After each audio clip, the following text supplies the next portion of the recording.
Shalom bien-aimés dans le Seigneur, c'est avec joie que nous nous retrouvons au pied du Grand Roi pour notre méditation quotidienne. Nous sommes le mercredi 24 avril 2024 et nous vous saluons au nom de notre Seigneur et Sauveur Jésus-Christ. Nous allons lire un texte pour notre méditation de ce jour dans le livre des Actes des Apôtres, Actes chapitre 4, verset 12 dans la version Louis II. Voici ce que déclarent les Écritures.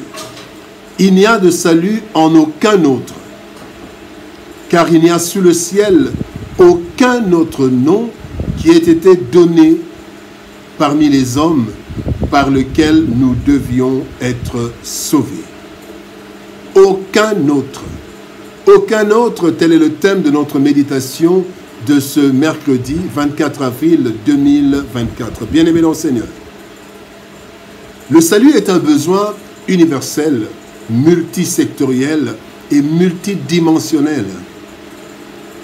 Tout le monde a besoin de salut. Le salut qui est en fait la conservation ou le rétablissement dans un état heureux, état convenable. Le salut sous ses différentes formes peut être trouvé de plusieurs façons, mais un salut obtenu n'est pas nécessairement définitif. À l'exemple d'une guérison qui n'écarte pas automatiquement toute autre maladie. Dans le verset de ce jour, il s'agit du salut éternel qui évidemment contient aussi d'autres formes de salut temporel. Si le salut temporel et temporaire peut être donné par des humains, à l'exemple de la guérison ou d'une grâce présidentielle, le salut définitif et éternel ne s'obtient qu'en et par Jésus-Christ. C'est le seul nom qui nous accorde le salut éternel et définitif. Voici 4 vérités bibliques qui font du Christ le seul intermédiaire et sauveur et il n'y en a aucun autre. Première vérité, Christ est le seul envoyé de Dieu. Jean chapitre 3 verset 16, la Bible dit: car Dieu a tant aimé le monde qu'il a donné son Fils unique afin que quiconque croit en lui ne périsse point mais qu'il ait la vie éternelle. Bien-aimés dans le Seigneur, plusieurs personnes ont été utilisées et sont encore utilisées par Dieu pour une mission auprès de son peuple. En effet, les patriarches, les prophètes, les serviteurs, les pasteurs, les prophètes ont été appelés par Dieu pour le service et pour le faire connaître aux hommes. Cependant, Christ n'a pas été appelé, mais plutôt envoyé de façon particulière. Tenez, 2 versets. Luc chapitre 1 verset 35 nous dit: l'ange lui répondit: le Saint-Esprit viendra sur toi et la puissance du Très-Haut te couvrira de son ombre. C'est pourquoi le Saint-Enfant qui naîtra de toi sera appelé Fils de Dieu.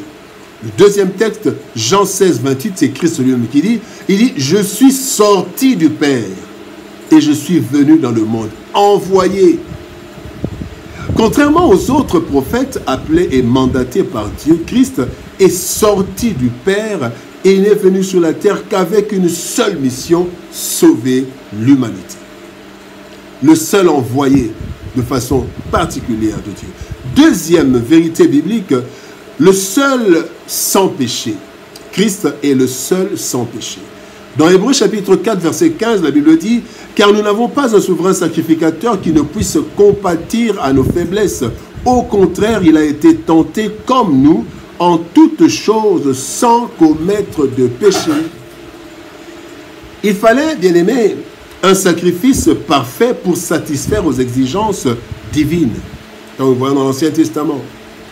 Tous les hommes nés d'hommes et d'une femme étant pécheurs, selon Romains chapitre 5 verset 12, il est dit: par un seul homme le péché est entré dans le monde, et par le péché la mort, et qu'ainsi la mort s'est étendue sur tous les hommes parce que tous ont péché.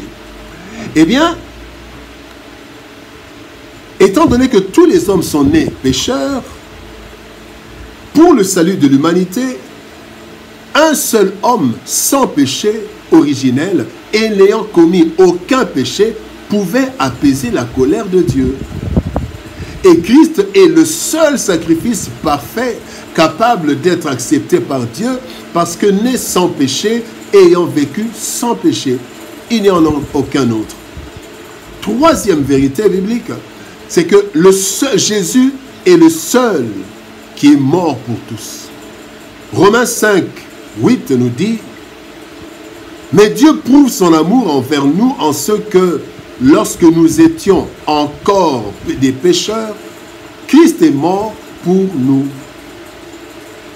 Bien-aimé dans le Seigneur, l'homme ne pouvait être sauvé que par la mort d'un homme parfait. Et Christ a donné sa vie. Il a donné sa vie en sacrifice pour les méchants. Pourtant, il est écrit dans Romains chapitre 7, chapitre 5, versets 7 et 8, nous lisons dans la version français courant, il est dit, « C'est difficilement qu'on accepterait de mourir pour un homme droit.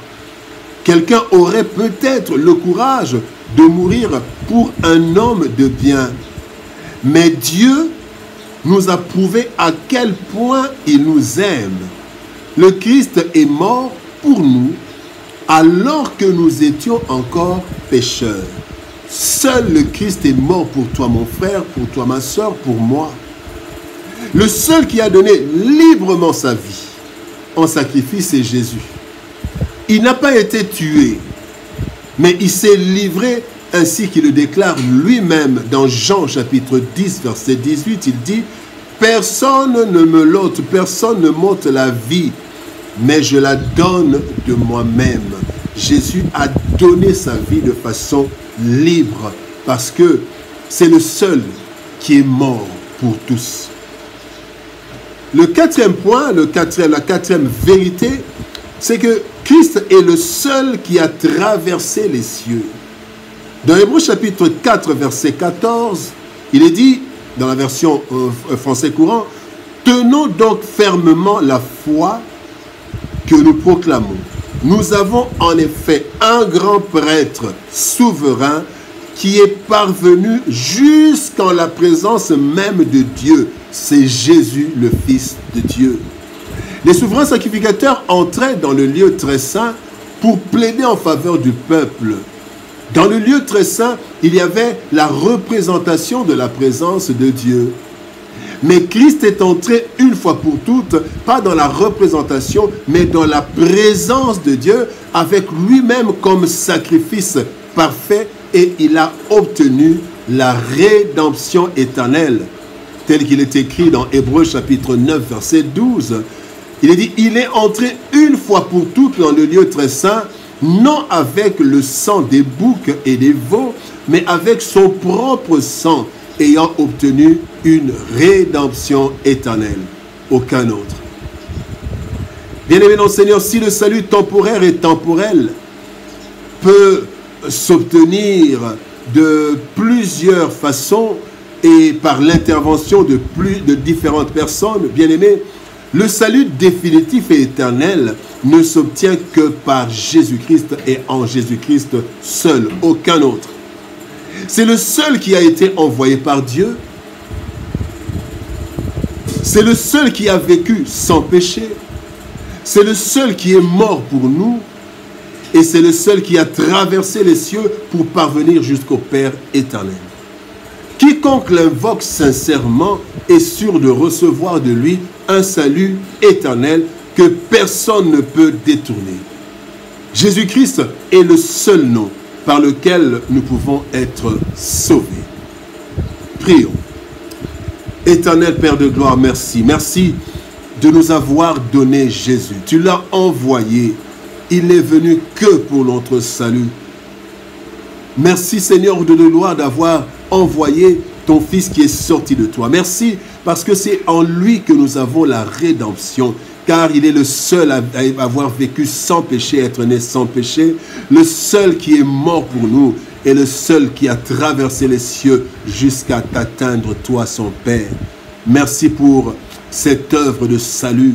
Merci pour ce nom merveilleux de Jésus.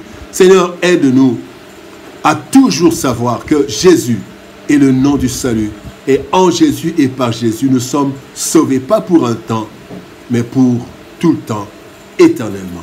Bénis ta parole et bénis ton peuple. Au nom de Jésus-Christ, nous avons ainsi prié, Père. Amen. Bien-aimés dans le Seigneur, que Dieu nous bénisse.